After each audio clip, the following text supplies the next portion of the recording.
अस्सलाम वालेकुम स्टूडेंट्स, हम चैप्टर नंबर 18 का टॉपिक पढ़ेंगे operational amplifier as non inverting amplifier. Last lecture में हमने ये पढ़ा था ऑपरेशनल एम्पलीफायर इन्वर्टिंग एम्पलीफायर कैसे होता है, और अब हम पढ़ेंगे ये नॉन इन्वर्टिंग एम्पलीफायर कैसे होता है। सर्किट डायग्राम आपके सामने है।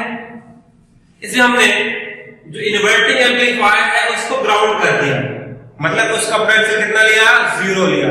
लास्ट टॉपिक में हमने जो ये था नॉन इन्वर्टिंग एम्पलीफायर था उसको हमने न्यूट्रल किया था, 0 किया था, लेकिन यहां पर हमने इन्वर्टिंग टर्मिनल को क्या कर दिया, ग्राउंड कर दिया।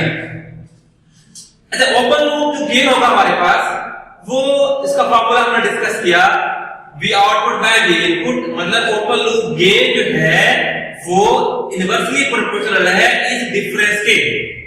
नॉन इन्वर्टिंग एम्पलीफायर पर वोल्टेज दिया गया माइनस जो वोल्टेज दिया गया इन्वर्टिंग टर्मिनल पर, दोनों का डिफरेंस। तो जितना डिफरेंस कम होगा उतना ओपन लूप गेन क्या होगा, ज्यादा होगा। इस डिफरेंस को हम क्या ले सकते हैं, 0 ले सकते हैं कम से कम। तो लेंगे 0, तो V plus minus V minus is approximately equal to 0। अगर आप माइनस V को उधर ले जाएं, माइनस V माइनस को, तो V plus is equal to V minus, ये दोनों आपस में बराबर होंगे अगर आप इन दोनों को अरेंज कर दें तो। अब हमने यहाँ पर V माइनस का जब 0 लिया हुआ है, जब V माइनस 0 है, ग्राउंड किया गया है, तो V माइनस 0 है और ये दोनों बराबर भी है, मतलब V प्लस भी क्या होगा, 0 होगा, बिल्कुल ग्राउंड हो जाएगा V प्लस। अब अगर हम R1 में से करंट मालूम करें, तो R1 में जो करंट होगा वो होगा R1 का वोल्टेज बाय R1 की रेजिस्टेंस।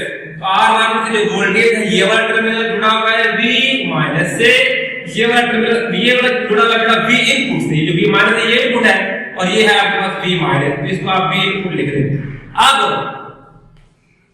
हमारे पास जो नेट यहां से वोल्टेज होगा वो होगा 0 माइनस V माइनस, क्योंकि ये आपके पास 0 है V इनपुट, ठीक है, तो ये होगा आपके पास 0 minus V minus by R1। इसको हल करेंगे तो क्या रहेगा, minus V input bye R1। ये माइनस V माइनस है आपके पास, ये इनपुट है, तो minus V input bye R1।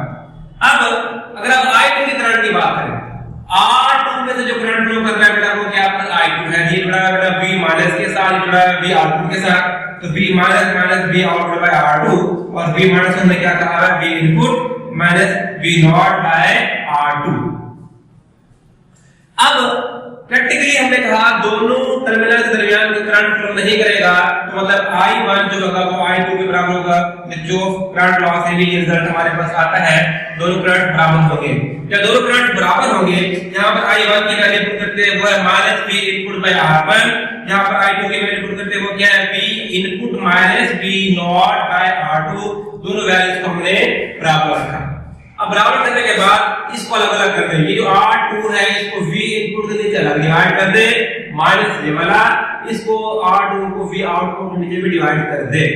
अब डिवाइड करने के बाद इसको आपने अरेंज करना है। अरेंज कैसे करना है, जो minus V naught by R2 है इसको इक्वल के इधर ले जाएंगे तो ये प्लस हो जाएगा, जो VI बाय R2 ऑलरेडी मौजूद है, ये वाला minus V input bye R1 इधर आके ये प्लस हो जाएगा, तो इक्वेशन कुछ इस फॉर्म में आ जाएगी। इन दोनों में देखिए कॉमन क्या है, V इनपुट।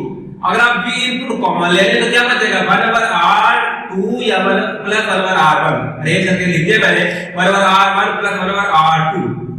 अब ये जो V इनपुट है इसको इसके साथ V नॉट बाय R2 के साथ क्रॉस मल्टीप्लाई कर दें, मतलब V इनपुट यहाँ आके V नॉट से डिवाइड हो जाएगा, R2 यहाँ डिवाइड हो रहा है, वहां जाके मल्टीप्लाई हो जाएगा, तो आपके पास V naught by V input is equal to R2, मतलब R1 प्लस R2 इक्वेशन आ जाएगी। आप जानते हैं बेटा V naught by V input क्या हो जाएगा, एफिशिएंसी या गेन, इतनी का घेरा रहेगा।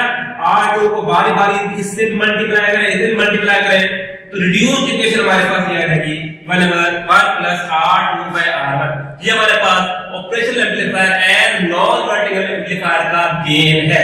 इसके अंदर जो हमारे पास आउटपुट आएगा वो इनपुट से किसी फेज डिफरेंस में नहीं आएगा, बल्कि जो फेज इनपुट का होगा वही फेज किसका होगा, आउटपुट का होगा।